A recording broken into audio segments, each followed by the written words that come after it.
Hello, dear friends, dear students. I am Dr. Surendra K. Singh.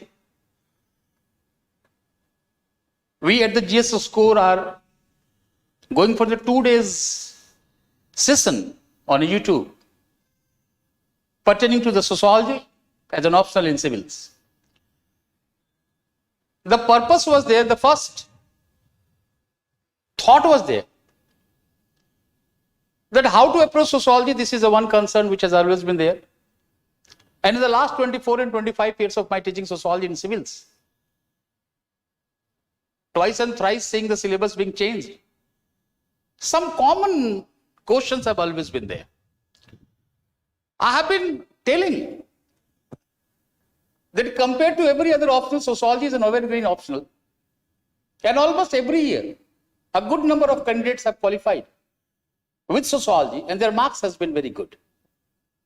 And sociology has helped them not only realize their dream of becoming an IAS, but it has also made them secure a good ranks. And almost every year, prior to me, when I was thinking of taking civils, and when we became the part of the civil services, and now when from 99, when I took up the teaching, I have been finding it that sociology has helped many people to realize, or many aspirants to realize their own dream. However, it's ironical that despite it being an evergreen subject, the certain misconceptions still persist among the students. Every day when I'm coming for the class, every day when I'm coming to the GS school, or when I was a part of Rouse for more than 2 decades, almost some questions were very common. So I thought that rather than picking up any theme or sub-theme in terms of sociology, let's talk to the students and the young minds, those who are planning to opt sociology as an optional, or those who have thought of picking sociology as an optional in civils, that what are the major concerns, what are the common concerns which basically torment them, they come across and they struggle with. So that's why I said that the first lecture will be a brief lecture, will not be engaging you for a long time. But the purpose of mine was basically to make you understand that how to demystify the misconceptions in sociology. Few I have identified, which have been very quite commonly put before me by the students. Even today, when I was talking to few students who had come to meet me, they were very fresher. But the similar common questions were there. So I said them that today I'm going live on the YouTube. So you just give some time, join it, watch it, and try to understand that what are these misconceptions which is there.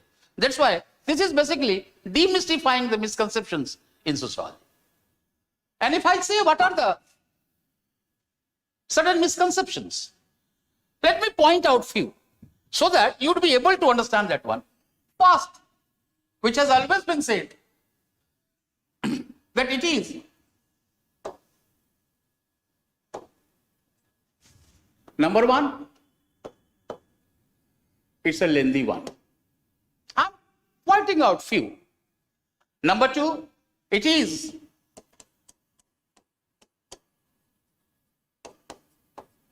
too technical. Number three, there are many thinkers. It means overloaded with thinkers. And one another misconception has been there. Requires very good language. Yet another one, that it also needs some sort of background in sociology.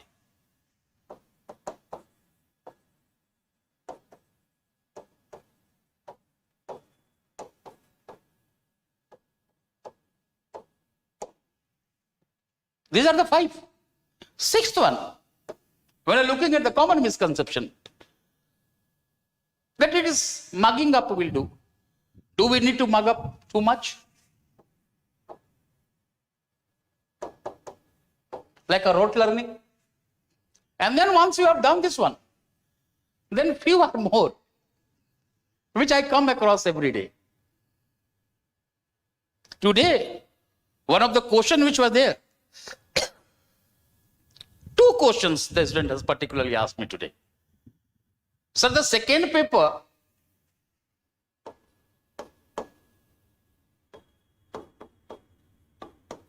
of sociology is general studies. This was the one question which was put to me. I'll pick up one by one. And then another question that the student particularly asked me, that how to place the currents.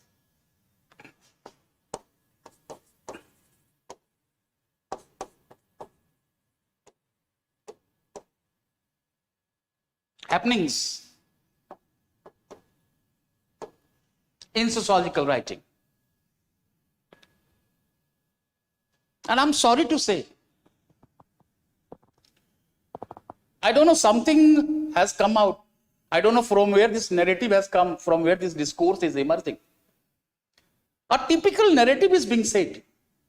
And not only with sociology, but with almost all the optionals.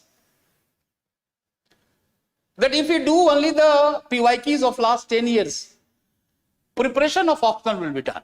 It means only PYQs. Broadly, these are the certain misconceptions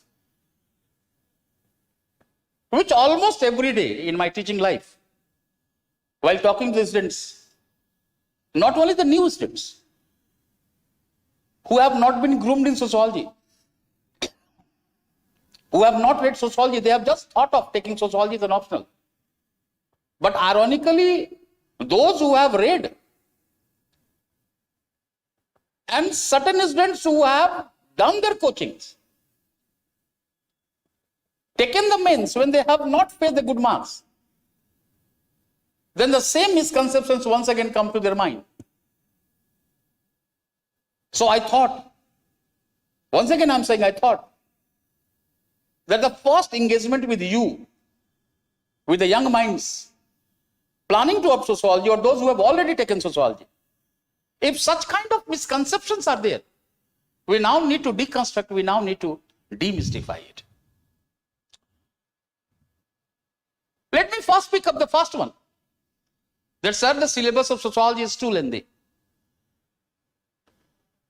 I jokingly say that, are you measuring the syllabus with a certain scale?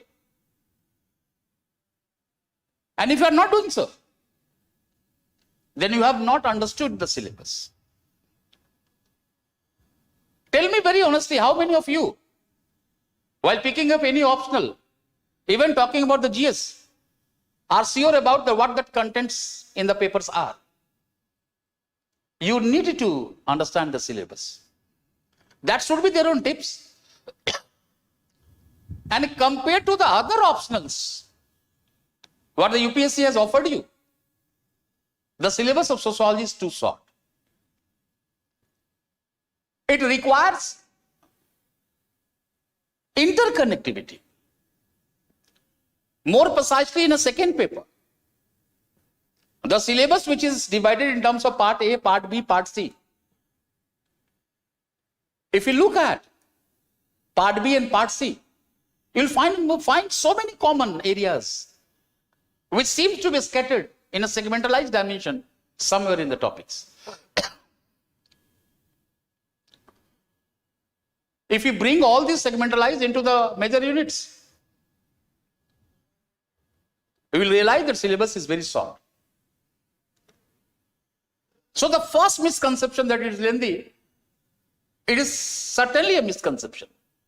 That's why once again I'm saying, In comparison to other optionals, what UPSC has offered you, the syllabus of sociology is a short. Look at the change. At our times, most of the students who have not been groomed in sociology, if they used to pick up sociology, when the two optionals were there, one of the most favorite optional was sociology. And most of the students will say that when I was searching, looking for which options to pick up, I found sociology relevant to the society, since I have to work in a society, and the syllabus was a bit short. Now from here, now the one question is coming, the syllabus is lengthy. Look at the change in orientation, look at the change in attitude. Now, once again I am saying, syllabus is short compared to other subjects, other disciplines. And when we pick up the two one, is sociology too technical? No. I don't know, long back ago, while writing about an article in terms of how to approach sociology, in a competitive magazine, I wrote one line that my experiences as a teacher reveals that those who have not been initiated in sociology, they have done much more better than those who have been initiated in sociology. For which I was basically scolded by some of my teachers that why have you said so? I said it does not mean that those who have done sociology, they would not enjoy the advantage. Yes. But anyone, even if he has not been initiated in sociology, the nature of the syllabus is such, it is so analytical, so systematic, so scientific, that anyone who is open, has an ethical mindset, is ready to critically introspect this phenomena, is a sociologist. Thus, many times in a class I say that anyone who has a critical introspective mind to analyze society and the different happenings in the society is a sociologist, for which any degree is not required. Ideological commitment with the subject has not to be done. That's why I said you need to be open. And you also need to understand that every subject, every optional brings its own perspectives. For example, most of the students would be new. And if you happen to be in India, everyone, either we are talking about northern one, southern, eastern or western or middle, central region, caste as one of the social reality of Indian society would be understood by everyone. But when you look at the caste system is the theme, is the unit in history as well. It is taught in a political science as well. It is a part of anthropology as well. And it is one of the central themes in sociological analysis, particularly in the second paper. Or anyone who is talking about the sociology of social stratification, understanding of caste system would become important.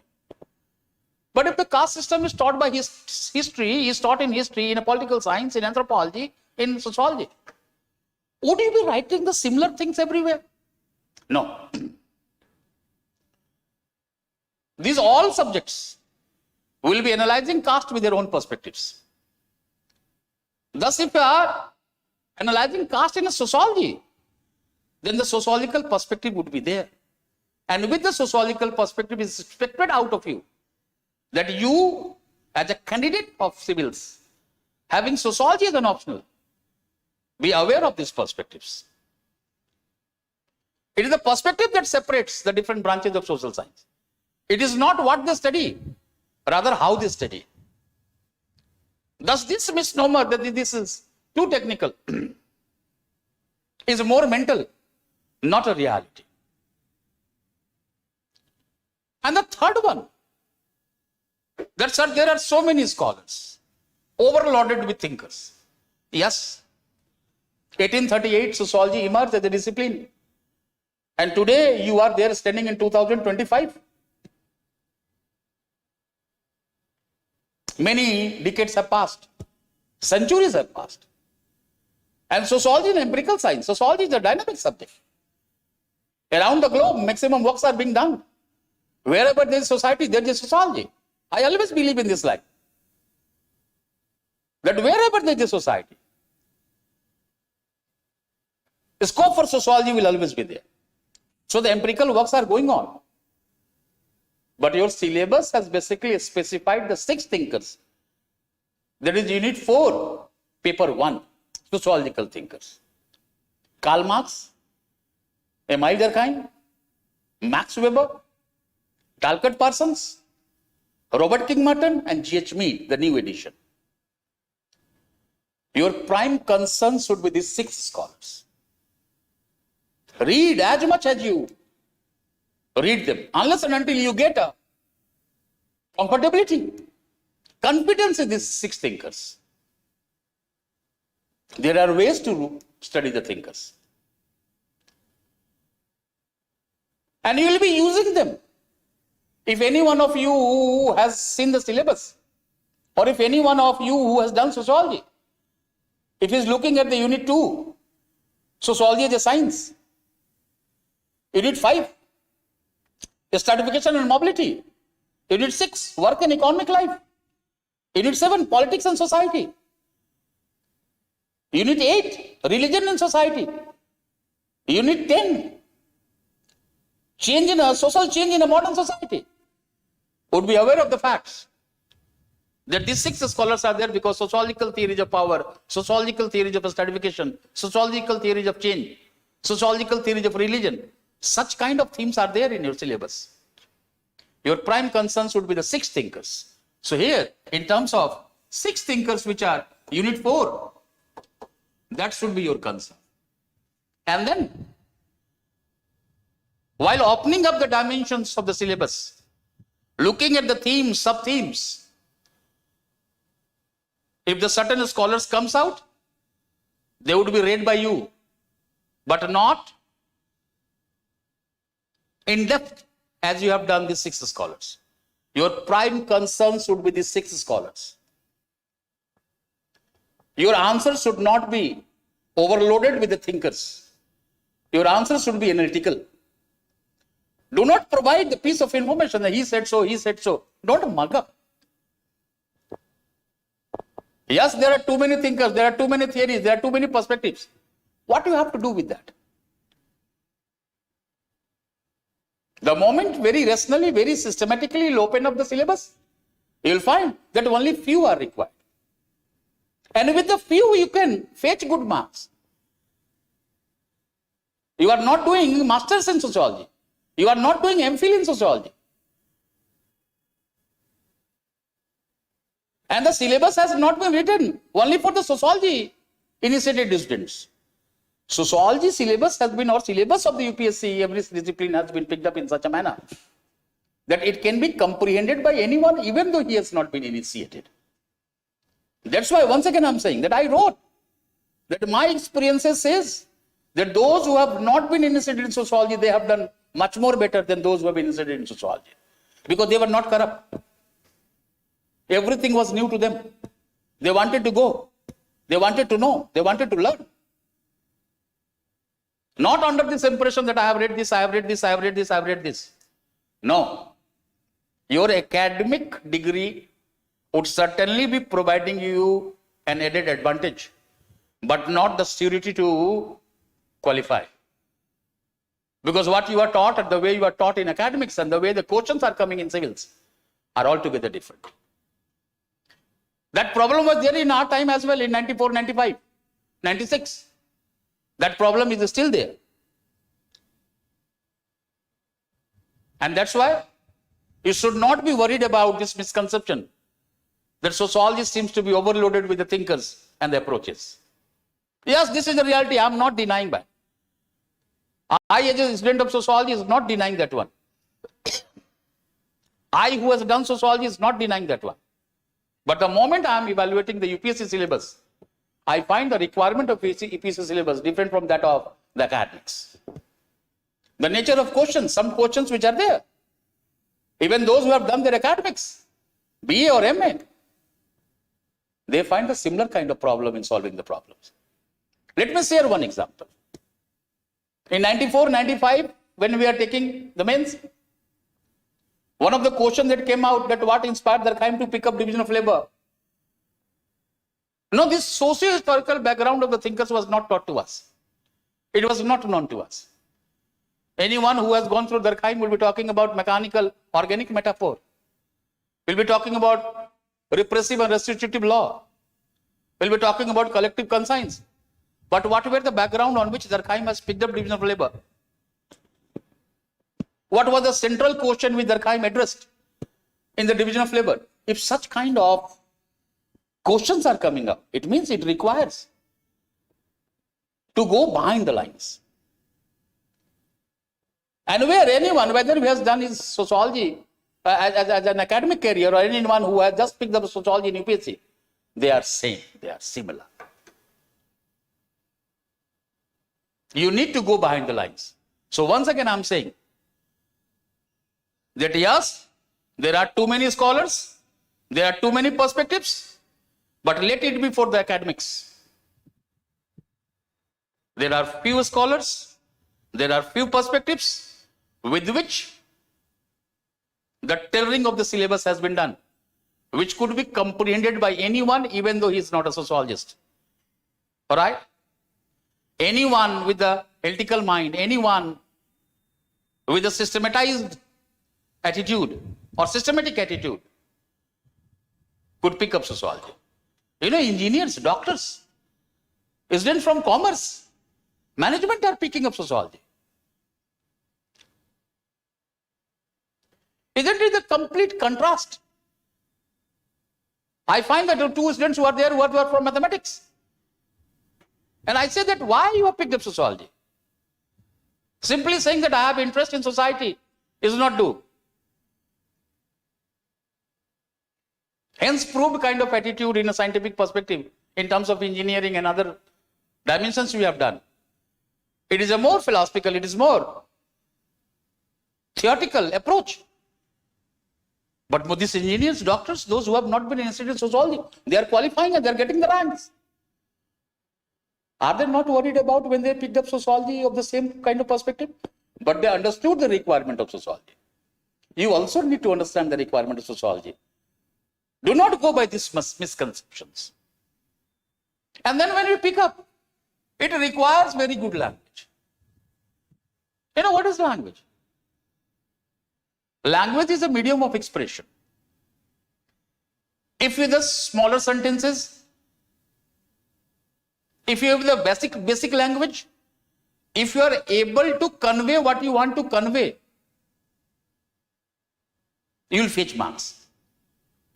For which you do not need a very colloquial kind of language. You do not need a very advanced kind of language.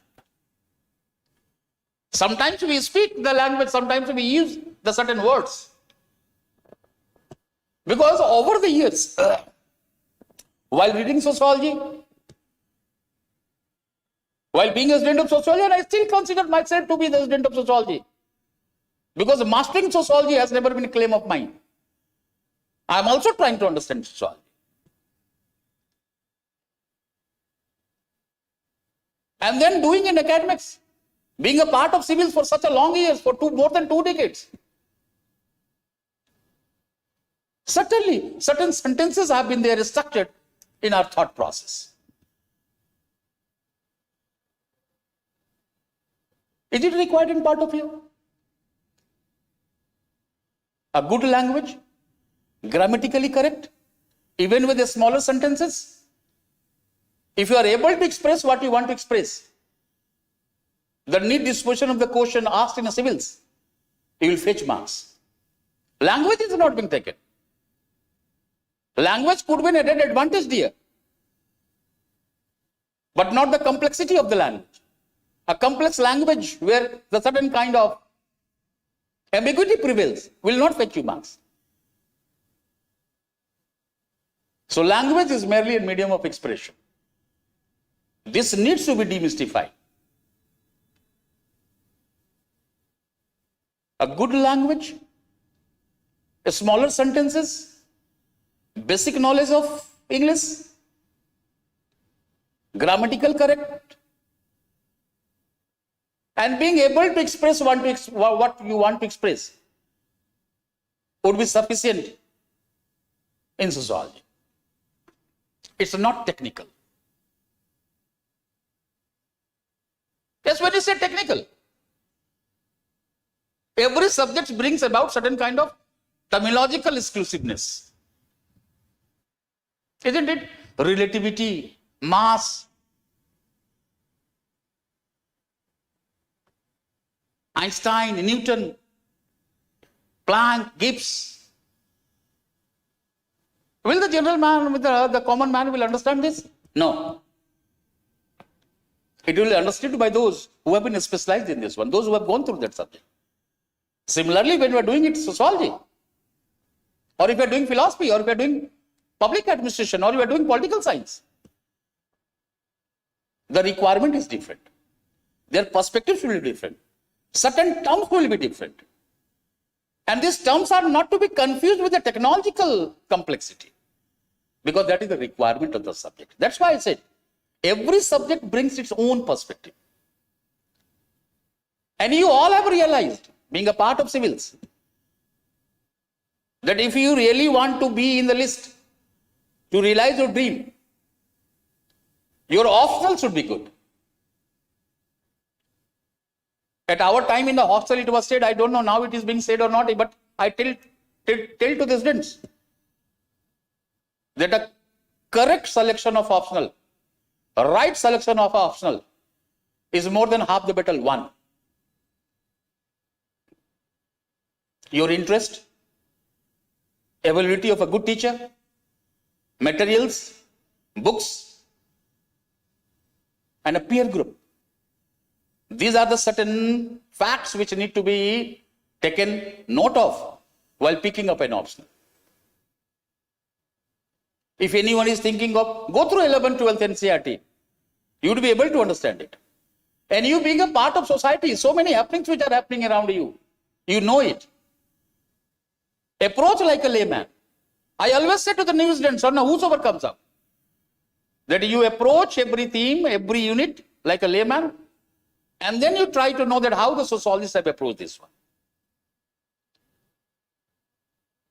Your understanding is important, because you are the one whose understanding would be making you able to write that answer. All right? Now here we are talking about, I have already said, background in sociology will certainly be providing you certain confidence. But even if you are new in sociology, you have done nothing, no background in sociology, no academic expertise in sociology, you will be doing good. And I have found them doing good in sociology. Engineers, doctors, students from commerce, management. All right? They are picking up sociology, and they have made it. And they will be making it. If they could do, you can do it. For which you do not have to worry about whether he has been initiated in sociology or not. Even if you are a fresher. That's why I said the syllabus has been tailored in such a way, every subject, every optional in civils, that a layman can understand that one. Now when we look at another one is mugging up. Now, right since the emergence of sociology, its nature has been systematic, its nature has been scientific. No mugging up, no descriptive kind of understanding, no rote learning. Time and again I have said it on the different videos, on the different kind of boot camps, how to approach sociology, I have said it. The lectures are there on the YouTube. You need to avoid this mugging up. Conceptual understanding is more important.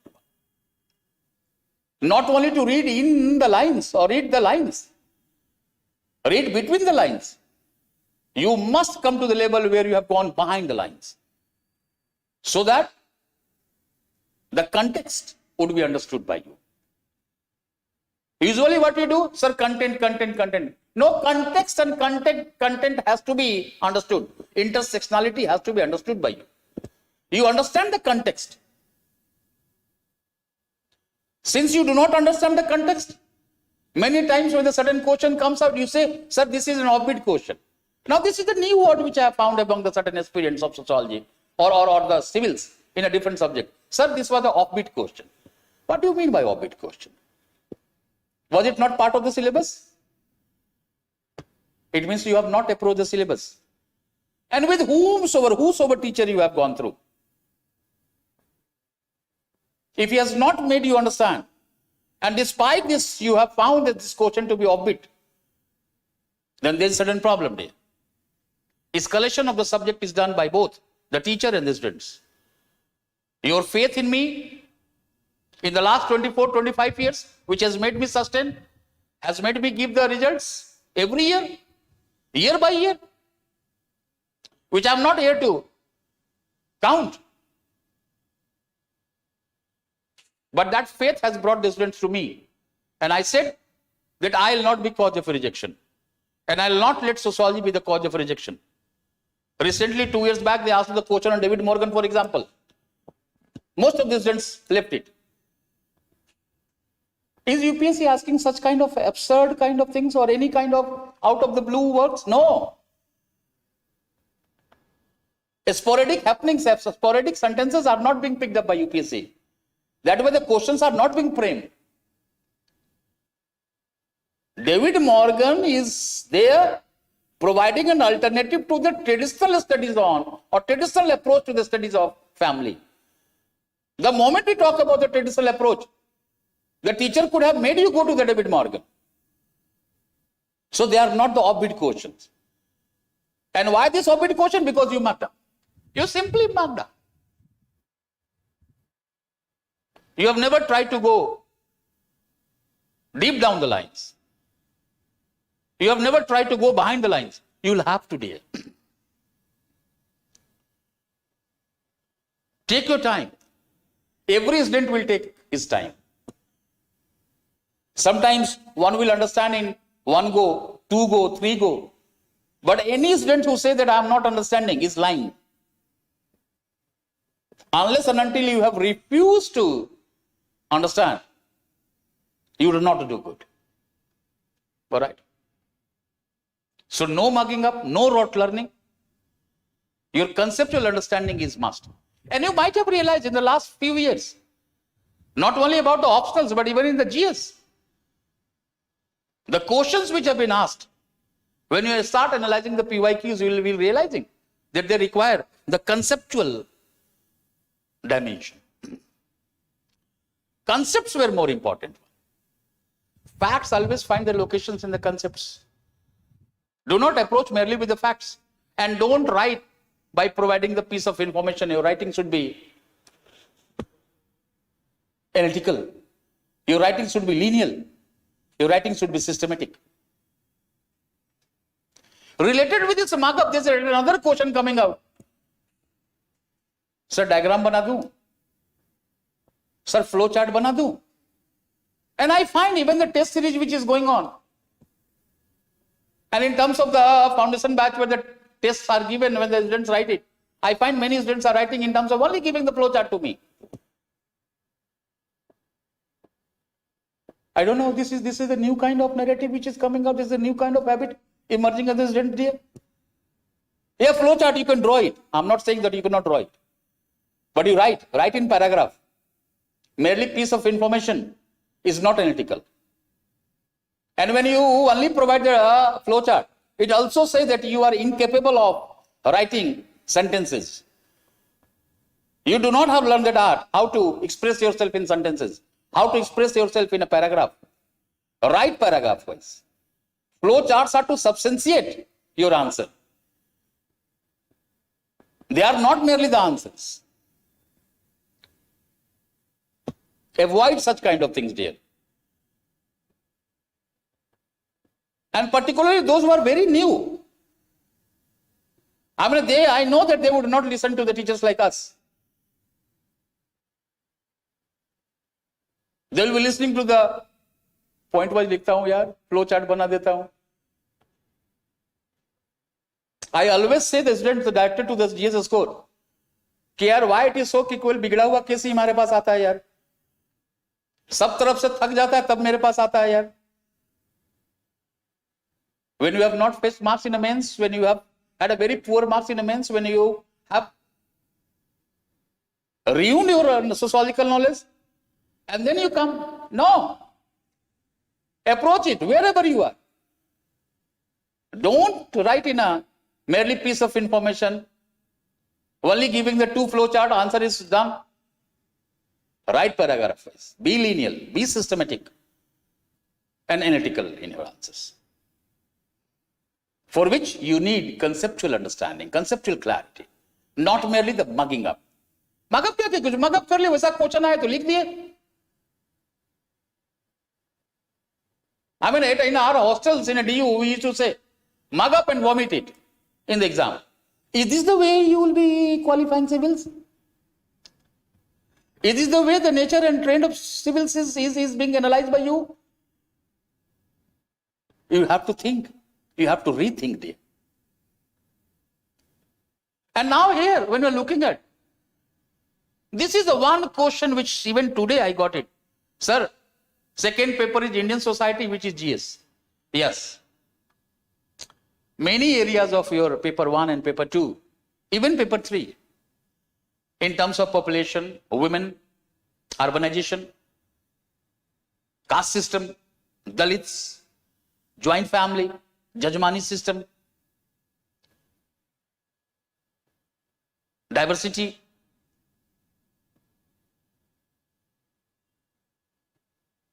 equilibrium, tradition and modernity, secularism, communalism, regionalism, social empowerment, urbanization. These all are the part of your first paper GS. And when you go to the second paper, you have the social justice, social welfare, caste as a pressure group, NGOs, self-help groups, poverty and hunger, health, education. Third paper, you have land reforms. Third paper, you have development and extremism, spread of extremism, role of social media. Yes, there are many units in a paper 1, paper 2, paper 3 in a GS, even paper 4 in ethics, which are common to your second paper, Indian society. But are you going to approach both the things in the same manner? And that is the reason that most of the people in the last few years are not fetching marks in second paper.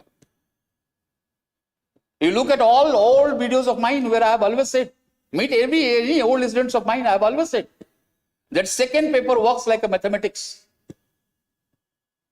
You go home, analyze the marks of the toppers. You'll find about their marks in the second paper has always been good than the first paper. It is not so that getting marks in the first paper is not easier. Yes, it is easier. Approaching 300, getting 300 plus is easier. But second paper is not GS. That you need to understand it. Yes, your sociological understanding will help you in a paper 1, paper 2 and paper 3, minus the sociological perspective, minus the thinkers. But just I said every subject requires its own perspective. You need to understand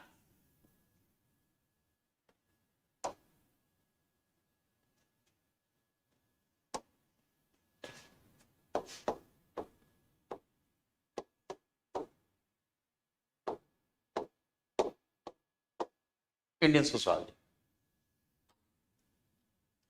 When you look at the part A, you find about certain theoretical dimensions. If any one of you has gone through the syllabus.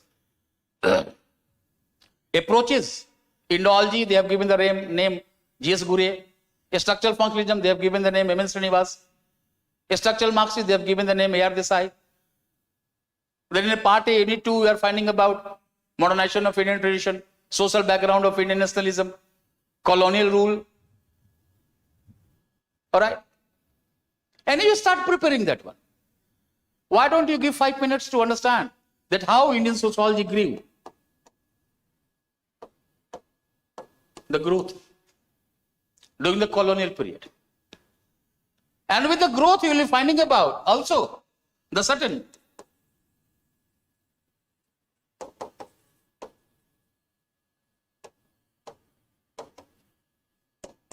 theoretical methodological perspectives 1919, 1920. In a Bombay, sociology is as an academic discipline emerged. And from there, in a different years, it went to the other parts of the country. Yes, not denying the fact that during the colonial rule, sociology as an academic discipline emerged.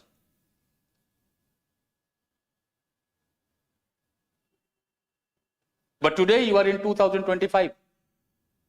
From 1919, 1920 to 2025, almost 105, 106 years have passed. And Indian society has not been static. The works done during the colonial period, the works done post-independently, the works done in the decades of 80s, the works done in the decades of 90s after liberalization, and now the works which are going on, the contemporary works, a dynamism inherent in Indian society, which has helped evolve the certain theoretical dimensions. Broadly, I say that when you're talking about the second paper, the 6 theoretical perspectives, approaches, you should prepare.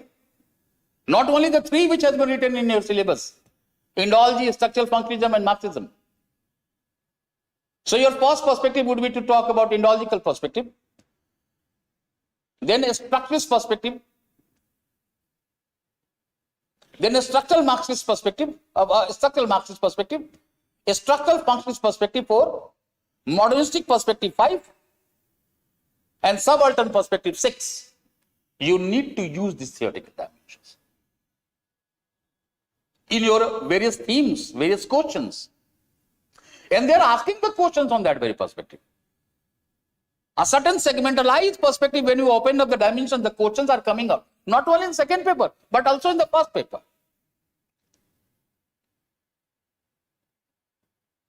The use of the theoretical models which you have become comfortable in the first paper, the concepts which you have developed in a first paper, how they are to be applied in a second paper, this should be the first concern of yours.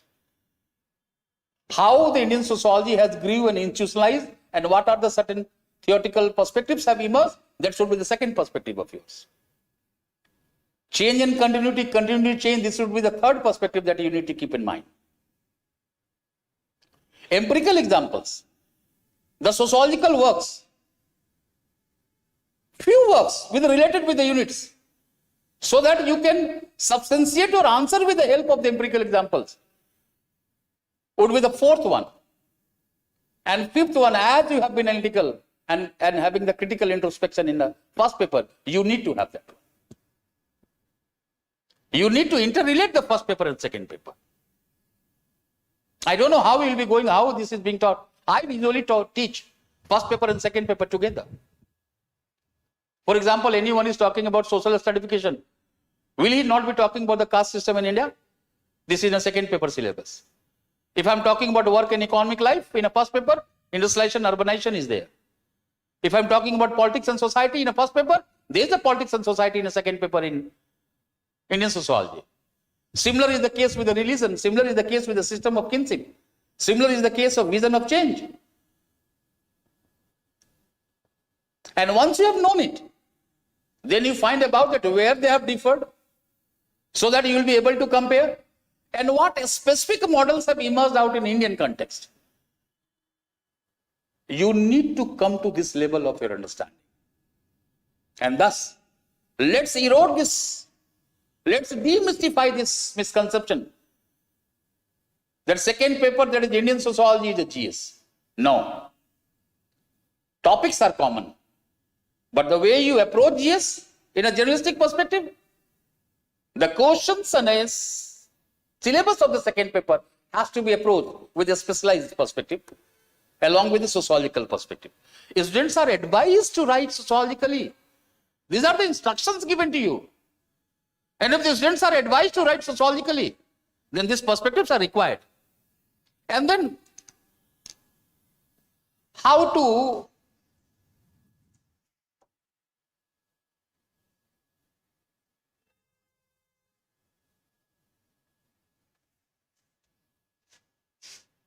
that part is gone. Now it is said how to place currents into the syllabus.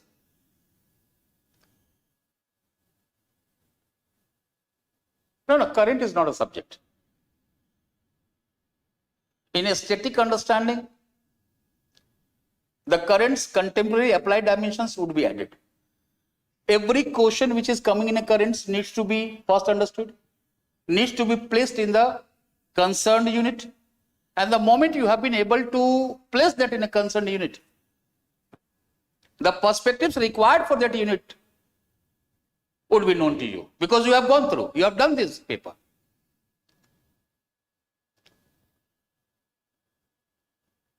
All right, either they are asking in terms of Me Too movement, either they are asking in terms of patriarchal bargain, either they are asking in terms of the POS, Prevention of Sexual Harassment Act, or they are asking for work from home, both in GS and in sociology, asking in terms of globalization, technological innovations, informalization of activities, feminization of labor. No, they are part.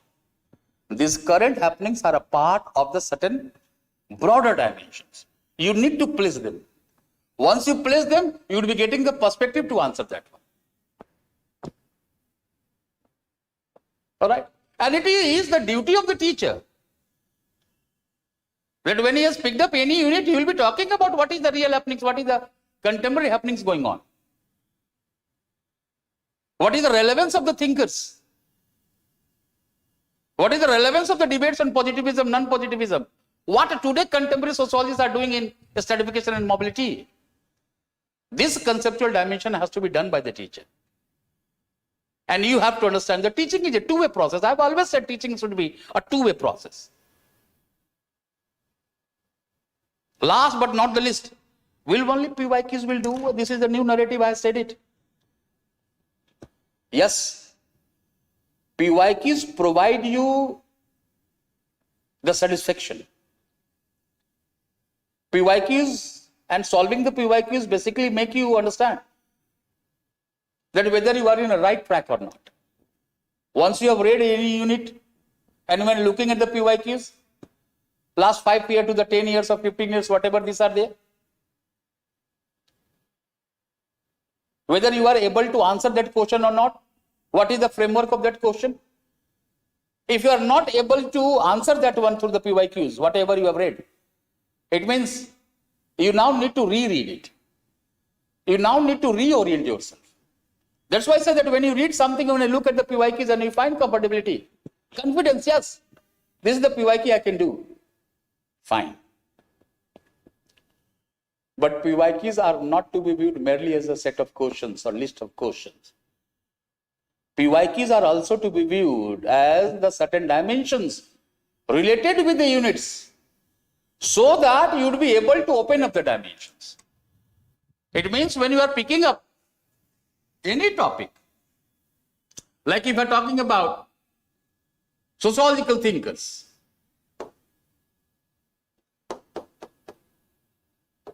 for example, remember theme. Theme is your syllabus which is written over there. What are the concepts related with this theme? Work on this one. And what the method that the scholars have talked about. But you need to go through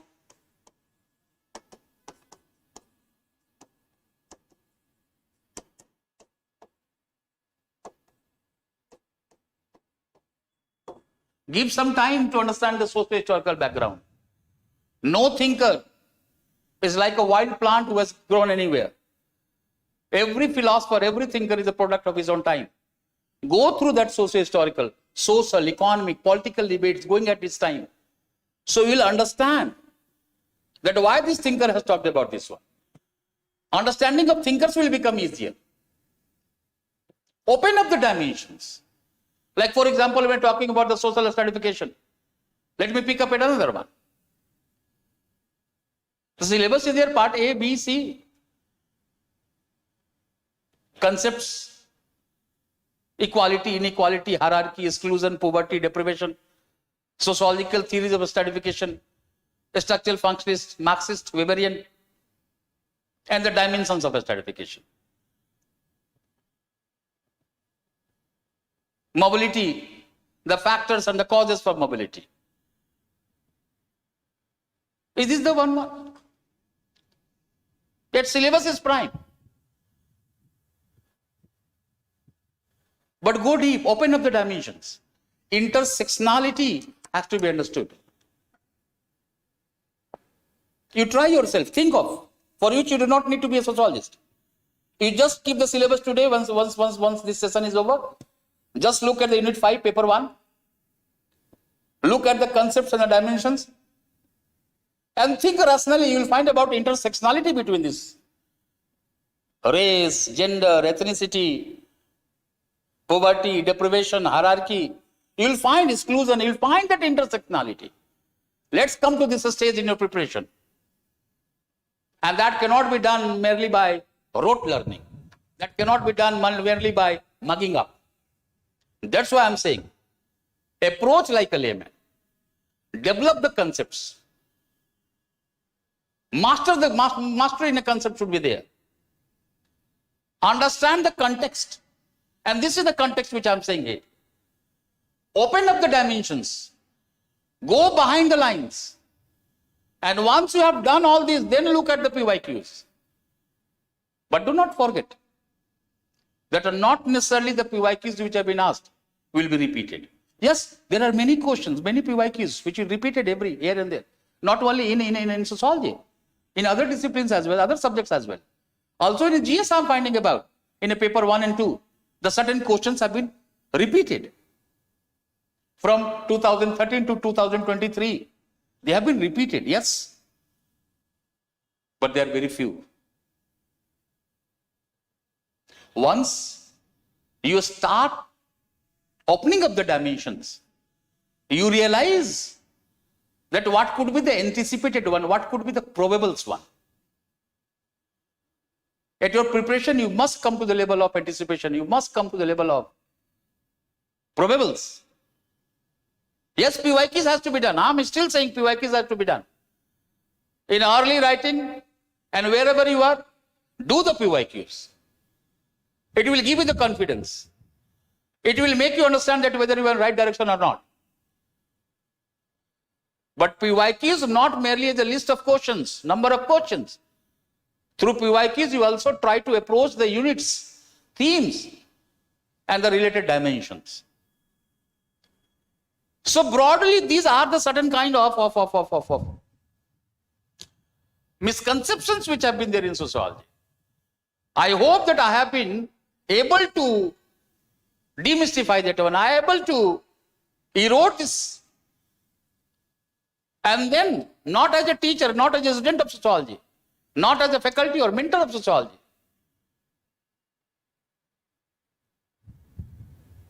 Now with this, when you have analyzed analytically, I am still saying that sociology is an evergreen subject, evergreen optionals, which prior to me, at our time, at our times, and even today, every year, year after year, it is doing good and helping the students qualify with the good marks. Next turn is yours. You have to look at. So once you have decided to pick up sociology, go with this. Do not be bogged down by this kind of misconceptions. Untruth. No. Uncover this. Forget it, which I have done it. All right? Your preparation should be static to dynamic. Conceptual understanding, time and again I have said. Every scholar has to be read in terms of socio-historical background or context. Thinkers are not the monsters. All right? You need to know how to place them. Interlinkages between the topics, intersectionality, interdisciplinary approach, that has to be talked about. All right? And when you are preparing, jot down certain points. Make a synopsis. So that when you are doing the PYQs, you would be able to be in a structured writing. Your answer would be structured. 1 or 2 are writing, 3 or 4, even 5. Don't worry. While approaching or writing the PYQs, you sometimes need to look at what are the points which you picked up. But slowly and gradually with your practice, you realize that this have become structured in your mind. And you go with this structure. You will have to go with that structure. of the certain units in mains. Because the number of questions are more than 20. A, B, C, D, E, sometimes E. Sometimes you know A, B, C, you do not know D. If you know D, C, E, B, you do not know A. Selection of the question is also important in mains, dear. The certain questions which demand analytical one, that demand more in-depth understanding of yours, and some questions which are basically static, certainly which require more analytical one, will be fetching you more marks. Nothing has to be left. No escapist tendency. Entire syllabus has to be done. Then few areas, few units with a more in-depth study. So the probability of certain questions coming from the other areas, you will be able to answer that one.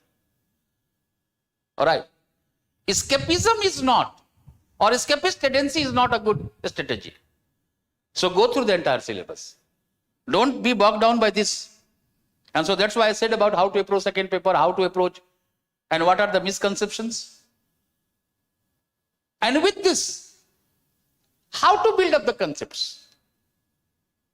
How to use the thinkers. I'll be talking about tomorrow when I picked up social stratification and mobility. So today, how to approach, what are the misconceptions that has been talked about. And tomorrow I'll let you know that how to build up the concepts. How to look at the intersectionality of the concepts.